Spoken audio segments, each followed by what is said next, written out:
may I call on our first speaker, and everyone please welcome the Vice President for Human Resources of FINMA, and also the Vice President currently of PMAP, uh, Miss Angelina Lin and Mukhi. Is Lin around? Lin? Yes, Attorney Rico, I'm right here, ready to go if you are ready. Shall I? Go ahead. Go ahead, Lin. Right. Good afternoon, everyone. It's my pleasure to be here to share with you this afternoon what we've done in FINMA, the group of companies that I've served as Chief Human Resource Officer in the past 5 years. Let me set up my screen share so that everyone can see the presentation. There you go, on the topic of deepening the bench for future leaders. Now, the question that faces us today is really, are you deepening the bench for your own future leaders in your organizations? FINMA is known for its advocacy for making lives better. We seek to make life better through nation-building efforts across the businesses that we have as a group of companies. My role as Chief Human Resource Officer sits at the holding company, and we manage across our FINMA Education Network, which is our universities which are located nationwide, our construction materials group, which is composed of the Union Galvez Steel, our steel manufacturing facilities, FINMA Solar for our solar panels distribution, and most recently, Phil Cement, wherein we just launched last year our world-class facility for cement production and importation in Mariveles, Bataan. We are also known for our affordable housing units, FINMA Properties, catering to the mid-level market. Our FINMA Hospitality Group is known for its Microtel brand of budget hotels, but of high quality, known for being world-class in terms of how we provide facilities for the business traveler. We also now have Trip by Wyndham, which is our hotel located at the Mall of Asia complex. And until last year, we had FINMA Energy, now having transitioned that through a sale to the Ayala Group. It's now called AC Energy. The initiatives that I'm sharing with you were implemented across this group of companies. We've come to say that really talent is rapidly an increasing source of revenue in terms of value creation. The financial value of companies depends upon the quality of its people. In the past, 62% of an average company's value was attributed to its physical assets, including equipment and facilities, and only 38% to intangible assets. Today, these percentages have shifted, with 80% of value attributable to intangible assets and 20% to tangible assets. With this in mind, we said we would plan strategy on projected demand to build the bench strength. This is the classic leadership pipeline, wherein we said we would work with individual contributors, teaching them to lead themselves as the first step to what it means really to be a leader of an enterprise, and guide them through their transitions. Passage 1, leading others, passage 2, leading other leaders, until they get to the functional leader role, passage 4, becoming a business leader, and then passage 5, a group leader, passage 6 is to become an enterprise leader, which is defined in our group of companies as becoming a CEO of one of our businesses. Why a leadership pipeline? Let's think in terms of a talent factory. It improves the execution of power of the organization, provides the leadership infrastructure, and creates a leadership architecture to turn the people's strategy into a commercial advantage. With that in mind, we started in 2014. I joined FINMA in December of 2014 with a partnership with DDI for the leadership development strategy. At that time, the business landscape called for us to really take a hard look at the talent risk that we were facing. We have a very senior level management team in most of our businesses, and that became part of the strategic priorities that we needed to address, as well as our cultural priorities. FINMA operates with a deep sense of appreciation for our values of integrity, competence, professionalism, and social responsibility. Taken together, this became our business drivers.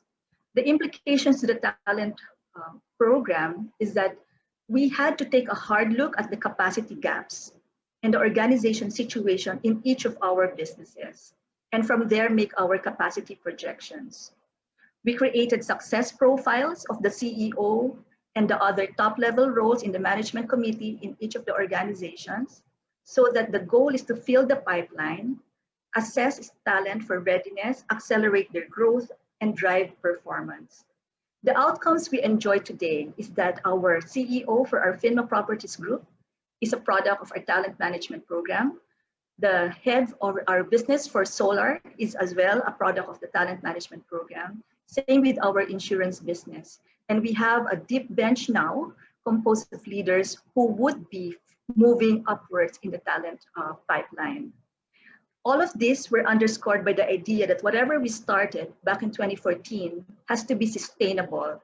And we did this through a strong communication program, holding SBU heads, which is what we call the CEOs in our different businesses, accountable for making sure that the leadership strategy works. To address the question of who owns talent management, we say together with DDI that it's the CEO in partnership with the HR team and all people managers in the organization who actually owns talent management. And we had to align around the strategy, put in our metrics as well as technology enablers. The goal was to fit the talent pipeline and guide our employees as they go through the transitional challenges, moving from individual contributor to frontline leaders, mid-level leaders, senior leaders, up to the C-level. We made sure that we could spot talent in terms of their performance and potential. And we talk of performance in terms of sustained performance over a period of at least 3 years before a person is identified as a candidate for the talent program. Potential normally is termed in terms of the 3 A's: agility, ability, as well as aspiration. Together with DDI, we broadened this further and said potential is defined in terms of leadership promise, the propensity to lead and bring out the best in people while maintaining authenticity. It is very important to FINMA that there is a balance of values with results. That is a hallmark of our culture. The passion for results must always be conducted and be expressed in line with our core values. Talent must have personal development orientation, receptivity to feedback, as well as learning agility.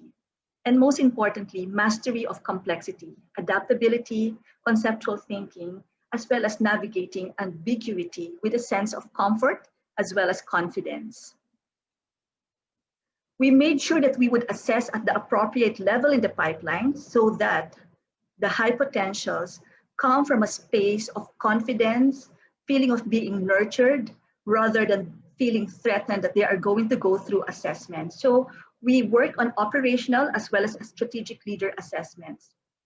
The idea is that development should be an integration of the personal goals and needs of the individual, the organization's goals and needs, as well as our group of companies' goals and needs. This will lead to high payoff development.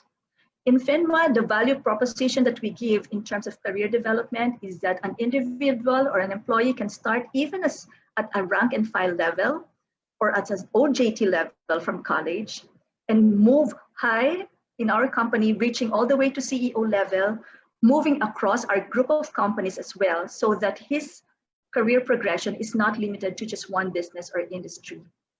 And back then we said we would look for people who could act decisively without always having clear direction and certainty.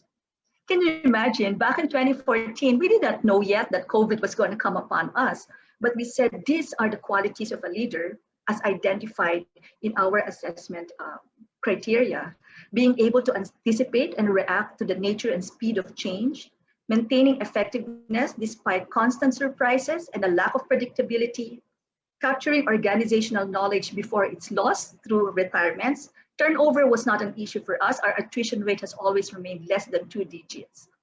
But being able to navigate through complexity, chaos, and confusion doesn't sound like our scenario today, as well as responding to the competitive environment faced by the organization and being able to operate within a highly digital business environment.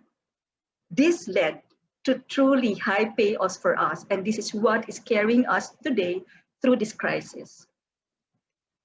To support the assessment and make sure that the high potential talent are led and nurtured throughout their career, we instituted FINMA's talent development programs and launched this in 2015.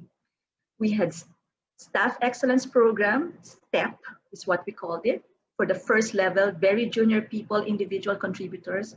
From there, the high potentials were identified and they moved towards the junior management program in order to prepare them to deal with management and leadership roles.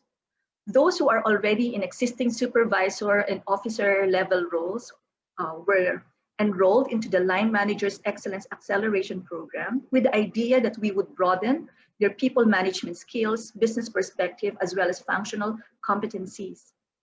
Then the funnel narrows again to identify those who would be candidates for C-level CEO roles, as well as MANCOM roles through the Leadership Development Program LEAD, wherein they would be helped to develop skills in handling the challenges associated with the company's business drivers.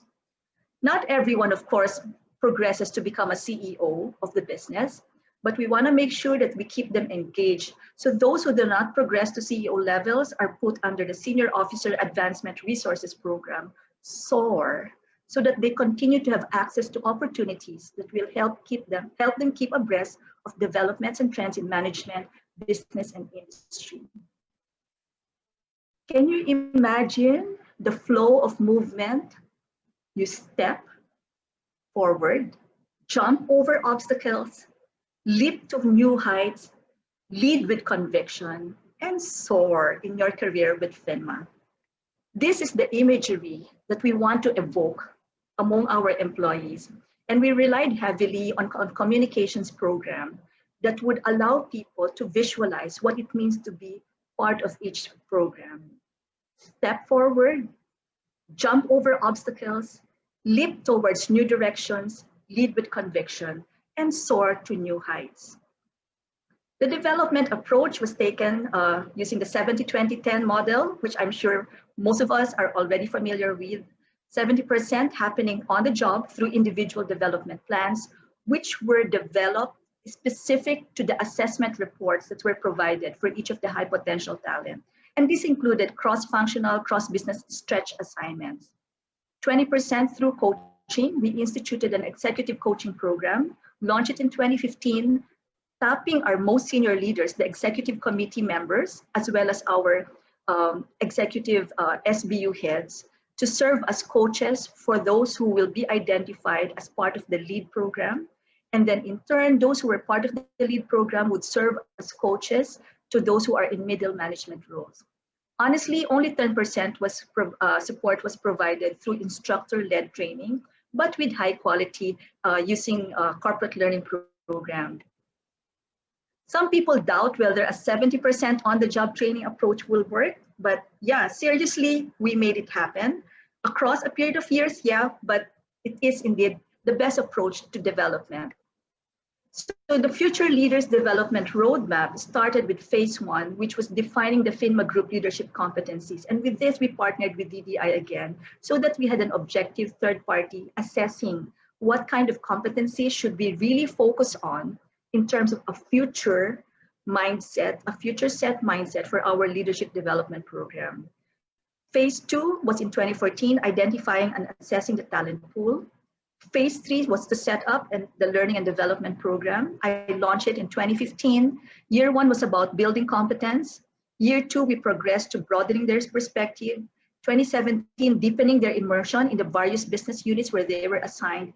2018 was continuous development through cross-functional and cross-business assignments, leading to phase 4 last year, which was to evaluate and monitor their impact through a 360-degree program. It was imperative that we build a coaching culture to support and sustain the leadership development. FINMA's leaders are icons in the business industry. And one of the things that we want to emphasize is that they are able to translate their views, their perspectives, impart that to our younger up-and-coming leaders. So we made accessibility to senior leadership important, because high potential young leaders want to know authentic, transparent leaders. It was a time really for everyone to get real, be transparent, know where strengths might be and where the weaknesses might be, no judgments. And we all said, we are committed to developing this high potential pool. We will make sure that they have the support they need from the senior leadership team. Honest feedback matters. Emerging leaders need to know how they can be better.